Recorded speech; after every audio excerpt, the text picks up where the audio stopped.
Don't worry about those who snicker behind your back. Worry more what else they're doing behind your back, because say or laugh at whatever you will about Donald Trump, at least he told these otherwise groveling European phonies what he thought about them to their face.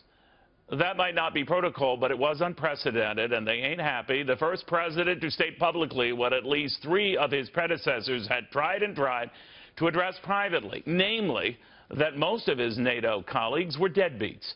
28 of them woefully behind on paying their fair share to keep up NATO defenses. And they laughed, and they snickered, and they made the guy whose country is picking up the slack seem like the fool. Only he wasn't. They were.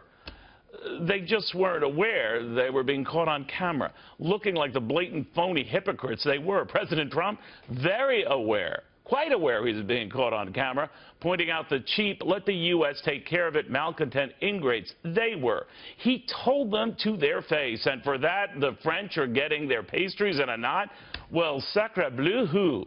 And French President Emmanuel Macron, manly way to deal with this is an intense handshake in some sort of a macho battle for one-upmanship. Macron later said that his goal was to show the U.S. president that he would not be pushed around, so I guess the goal was to break the 70-year-old's hand. That'll show him, Mr. Tough Guy.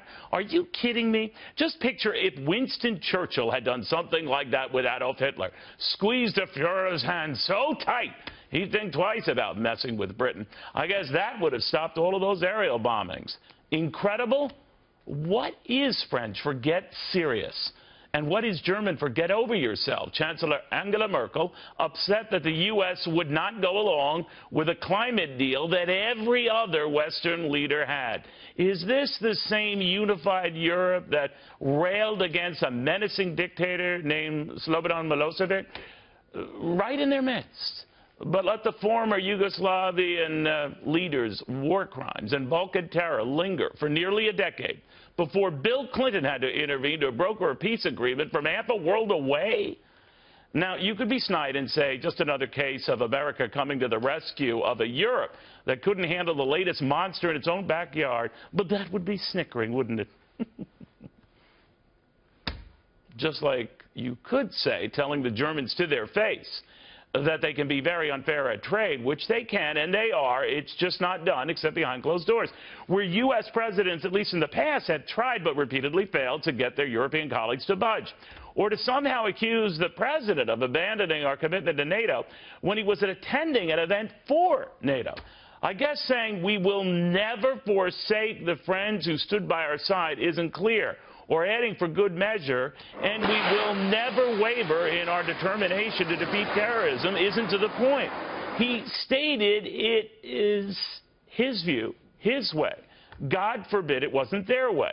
And now they're suddenly shocked by a U.S. president who doesn't do things their way, or say things their way, or snicker and cajole, wink and lie their way. Hailed by a U.S. media that clearly likes their way than his way. A U.S. president who says out loud what other U.S. presidents have quietly implored behind closed doors. Enough. You know, that is Donald Trump's biggest sin. He dared to say enough. Enough with hearing you bitch behind our backs. I'm going to bitch right in front of your face. Enough with my walking with you. I'm taking a golf cart and just staring at you. Enough with my making nice in group photos. I'm going to shove my way up there, make this quick, snap the damn picture, and call it a day with you. Now, I guess that can be deemed rude, even boorish, but no more so than a supposedly macho statement in a ridiculous handshake that just makes the guy who, initiated it look foolish. No, the sin isn't that Donald Trump was the bull in this European shop. The sin, my friends, is the bull that for too long we had tolerated from this European shop. Enough.